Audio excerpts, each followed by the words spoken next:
I'm here at the Connect Americas Summit in Panama City, and I'm very pleased to be joined by Dr. Edmond Mansoor, who's Minister of State for the Office of the Prime Minister for Antigua and Barbuda.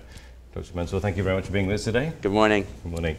I'd just like to start off by asking you, the Connect Americas Summit here, why is it important for the region?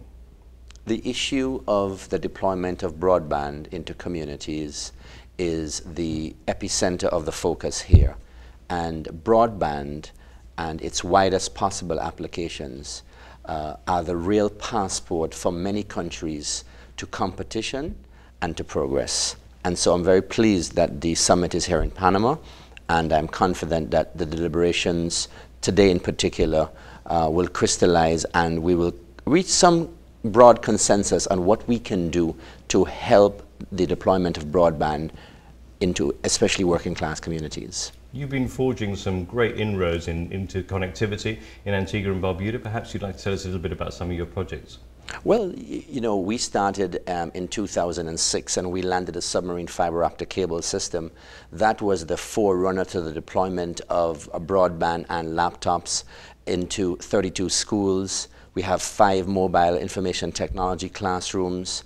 We developed the Connect Antigua and Barbuda initiative, which really had at its core the deployment of technology in communities, especially in schools, primary schools and secondary schools. And then we began deploying laptops on rental to the State College, and we learned a lot from that. And we also have learned that we have to understand where the barriers are. Our most recent project is the Government-Assisted Technology Endeavor, GATE.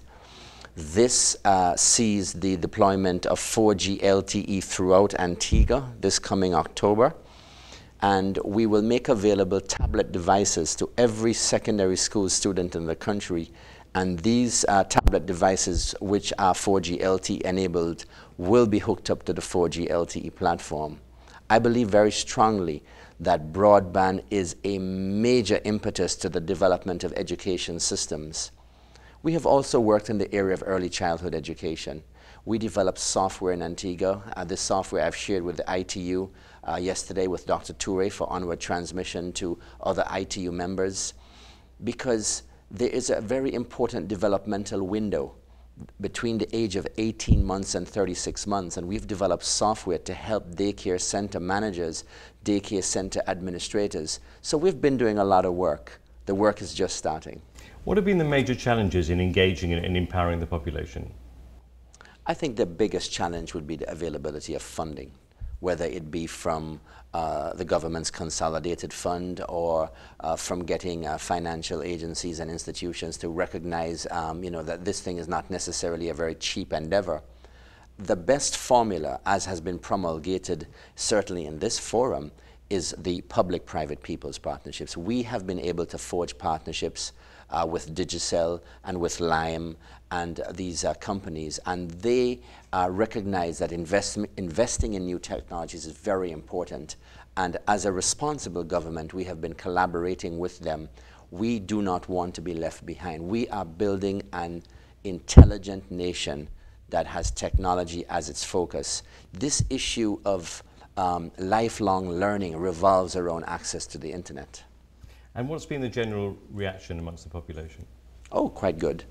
The sense of awareness of what technology can do for a developing country is very high. We obviously will put the 4G LTE platform to use in the banking sector, in the tourism sector, in the offshore financial services sector, even in the areas of telemedicine and teleeducation. So the uptake has been very good, and we are very keen on developing technopreneurs, people who understand that innovation, job creation, sustainability, and entrepreneurship are all one and the same, and those concepts and those models have to be built around advanced mobile technologies. Mobile technology, mobile broadband is just absolutely powerful, and it's changing the world. You've been promoting some projects which really involve young people in Antigua and Barbuda. Perhaps you'd like to tell us a little bit about those and how you're engaging them and training them in these technologies. One of the components of the GATE project, the Government Assisted Technology Endeavor, is the ICT Cadet program. And the ICT cadet program is just a single part of GATE, but itself has 4 components. One of them is in the area of training young Antiguans and Barbudans in computer upgrades, software diagnostics, and we will also have them work in the community computer access centers. We have 32 of those. These would remain open until 9 o'clock at night, so these cadets will have to get in there and understand the networks and really drill down on how, how these things are maintained around the clock. And something that I consider to be fairly innovative, and this is the area of training in new media.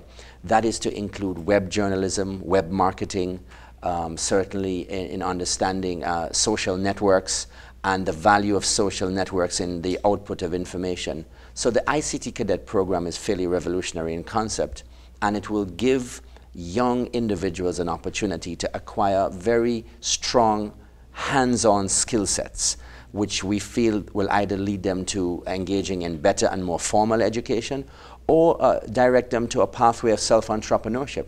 Everything is technology-based nowadays. And your vision for the future of connectivity in your region? Well, I think that we need to establish standards for the broadband, and the LTE platforms that we will be deploying in Antigua will enable business to occur real-time, 24/7, 365.